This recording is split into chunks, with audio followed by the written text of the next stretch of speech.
Olá, obrigado pela companhia. Os neurônios, ao contrário das outras células, não são substituídos ou renovados ao longo da vida. Eles vão envelhecendo com a idade, mas existem exercícios que podem minimizar os sinais do tempo. Sobre o assunto, eu converso com o médico geriatra Marcos Cabreira. Ele tem doutorado em ciências médicas e é professor da Universidade Estadual de Londrina, de onde fala conosco. Tudo bem, Marcos? Tudo bem, é um prazer estar aqui conversando com você e com o pessoal aí que está te acompanhando. Os nossos neurônios, eles começam a envelhecer a partir do momento que a gente nasce?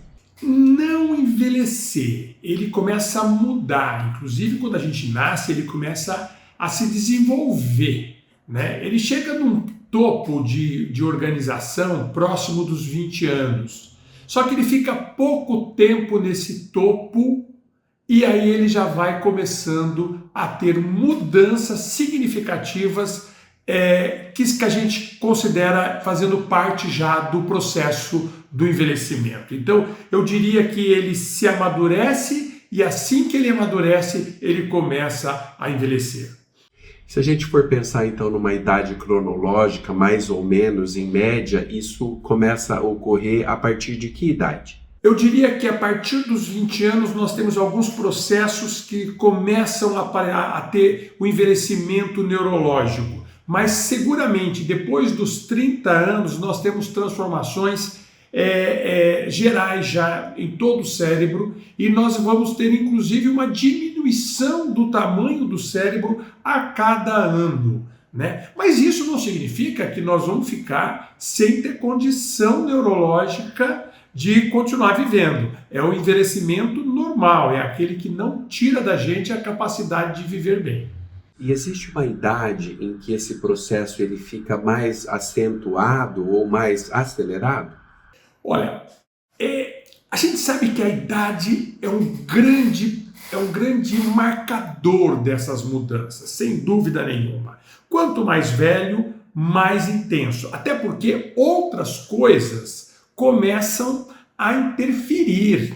Outras coisas, por exemplo, a sua condição vascular, como pressão, diabetes, colesterol, a sua falta de atividade mental, muitas vezes coincide com aposentadoria, falta de disposição para ler muito mais. Mas o que a gente conhece, por exemplo, do processo da mudança das inteligências, que nós temos uma diminuição da inteligência fluida, que é aquela de decorar coisas, tá bem? Isso acontece a partir dos 50 anos nós vamos ter um prejuízo um pouco maior desta capacidade de decorar, de nominar as coisas. Em compensação, nós vamos ter aumento da inteligência cristalizada, que é aquela que dá uma interpretação um pouco mais sensível da situação.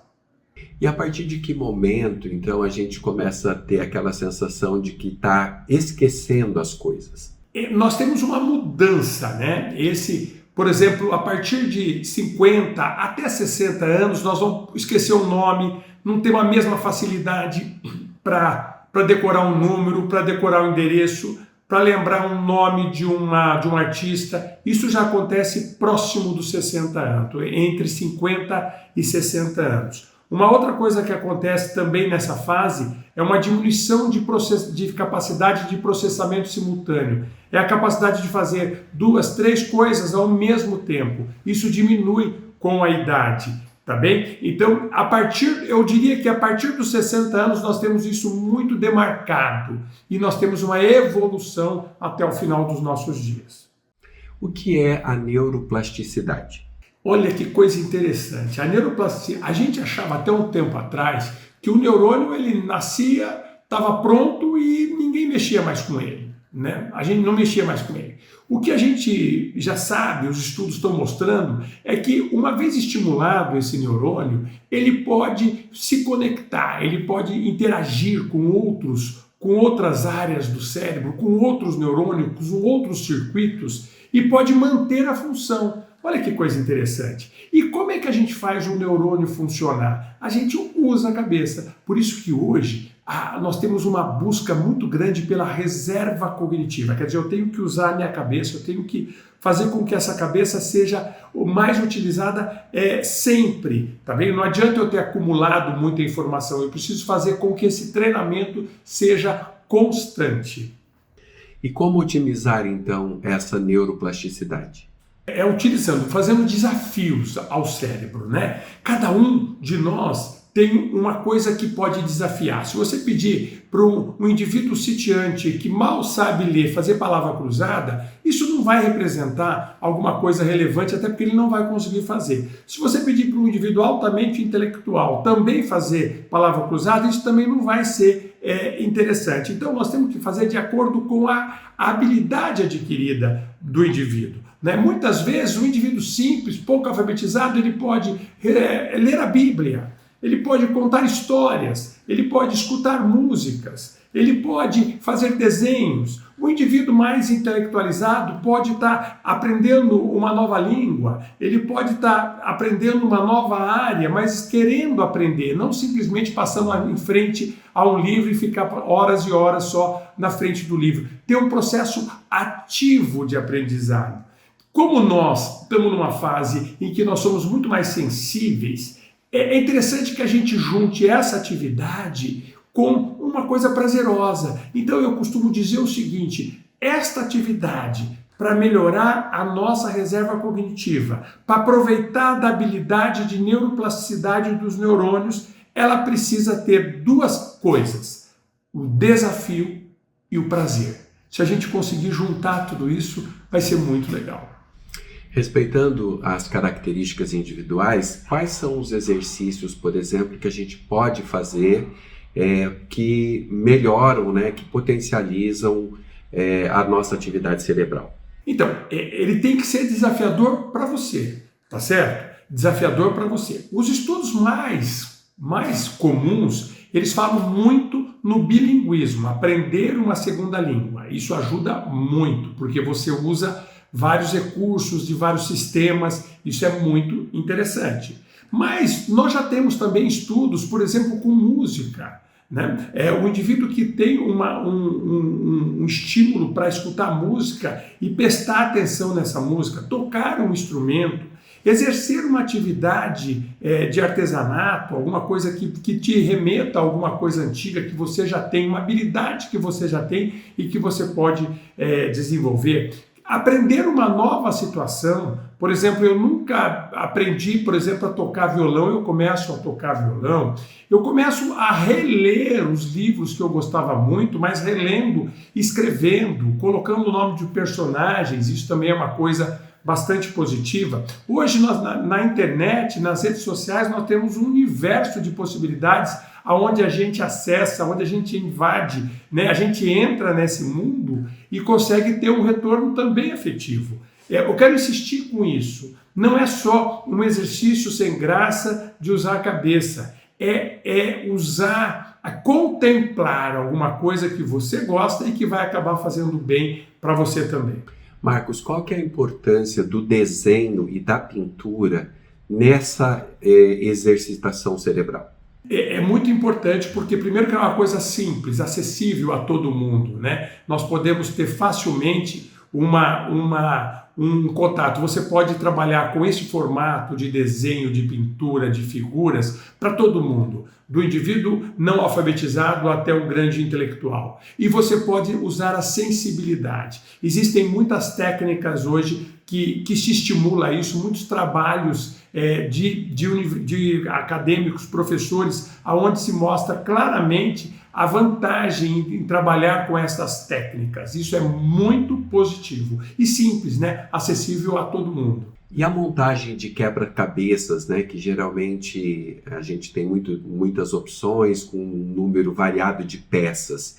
Isso, de fato, também é um exercício para o nosso cérebro? Sem dúvida, qualquer um de nós que já fez um quebra-cabeça, de pequeno até um grande quebra-cabeça, percebe que nós temos que ver várias habilidades. né? Ver formato, ver cor, ver o formato geral, a figura geral, guardar e usar estratégias. Então isso é uma coisa importante. E o mais legal, que o quebra-cabeça, por exemplo, ele tem de várias formas, de vários tipos e várias complexidades. Uma coisa interessante também é aquele sudoku, né, onde o indivíduo começa a tentar calcular os números que vai ser colocado. Também tem vários níveis de dificuldades. Então, nós temos uma infinidade de possibilidades de fazer com que este cérebro, que estava muito mal acostumado, né, a chegar a um determinado momento e aí ele fica descansando. O cérebro não gosta de descanso, como o músculo não gosta de descanso. Né? Nós precisamos ter esse estímulo constantemente. Marcos, alguns idosos podem de alguma forma ter acesso à internet e a jogos eletrônicos. Eles também são potenciais auxiliares aí nessa exercitação cerebral? Também existe muito estudo sobre isso, existe muita coisa, muitas ferramentas, possibilidades de estimulação via internet, com o celular, com o computador. Mas também tem uma outra questão. Existe também um fenômeno que nós estamos acompanhando hoje, que é o uso excessivo da tela de maneira passiva. Muitas pessoas passam horas e horas do seu dia passivamente diante de uma tela. Isto parece não ter vantagem alguma e ter desvantagem. Te desconecta das pessoas, te desconecta das atividades, usa muito tempo. Então, eu acho que a tecnologia pode ser muito bem-vinda se ela for criteriosa e se ela tiver um processo ativo de construção. Hoje você pode construir desenhos com tecnologia, você pode construir histórias com tecnologia, você pode aprender línguas, você pode reviver conhecimentos antigos. Por exemplo, aquela professora de história que gostava muito disso, hoje ela pode ter um acesso, por exemplo, a figuras, a histórias, entrar no museu digitalmente. Você imagina que coisa fantástica você poder frequentar o interior de museus a partir do computador. Então, a tecnologia, se bem mensurada, se bem utilizada, ela é uma baita de uma ferramenta para isso. E como que a atividade física se torna uma grande aliada também para os exercícios cerebrais? A atividade física ela é fundamental, ela produz uma coisa que é a estimulação de um que a gente chama de BNDF, que é um fator de crescimento do neurológico ali. A atividade física faz com que o fluxo sanguíneo seja maior na cabeça. A atividade física deixa a gente mais vibrante, com mais neurotransmissores, seja noradrenalina, seja serotonina. E a atividade física, ela vai fazer com que a gente consiga também ter atividades prazerosas. E eu consigo, inclusive, incluir a atividade física, juntar a atividade física e a atividade cognitiva. Por exemplo, existem técnicas da fisioterapia que as atividades de múltiplas tarefas, que é o indivíduo que anda, né, uma hora, e daí ele conta quantos passos ele dá, quanto que ele levanta, quanto que ele sobe, quanto que ele desce. Então, assim, ao mesmo tempo que ele está se movimentando, ele está fazendo cálculos na cabeça, né? Então, isso é uma coisa interessante, são atividades de múltiplas tarefas, que tem se mostrado extremamente positiva para o envelhecimento cerebral. É importante que essas atividades, né, a despeito do gosto de cada pessoa, elas tenham um acompanhamento de um médico? Sem dúvida, né? Sem dúvida, porque o médico ele pode estar ajudando a estimular, medindo a resposta, né? Lidando com as dificuldades que o indivíduo tem numa ou numa outra situação. Eu acho que o médico ele é um gestor de saúde muito importante, que a pessoa tem que se apoiar, né? E não estou dizendo para ir todo mês no médico, mas se você tem um médico que te conhece bem, que você veja ele 2 vezes por ano, está muito bem feita essa relação e ela pode trazer muito benefício para o indivíduo. Quais as dicas você dá para as pessoas exercitarem então melhor a sua atividade cerebral? Lembrar, primeiro, que o cérebro não é um órgão pronto e fechado e resolvido. Ele está sempre esperando que você, que é o dono dele, estimule. Estimule o quê? Com desafio, coisas que desafiem, coisas que eu tenho que pensar, coisas que são um pouco difíceis. Só que nós não estamos mais na fase de fazer coisas difíceis chatas. Então a gente podia fazer coisas difíceis com prazer. É possível que a gente ache alguma coisa que gere desafio e prazer para a vida da gente. Por quê? Neste mundo de hoje, no mundo de informação, no mundo em que nós estamos vivendo há 80, 90 anos, nós precisamos mais do que nunca de um cérebro ativo, funcionalmente adequado e para que, apesar de todas as alterações do envelhecimento, ele ainda continue bastante positivo e com a possibilidade de proporcionar uma vida interessante para quem tem o privilégio de continuar vivo. Marcos, muito obrigado pela entrevista. Olha, obrigado você. Um abraço.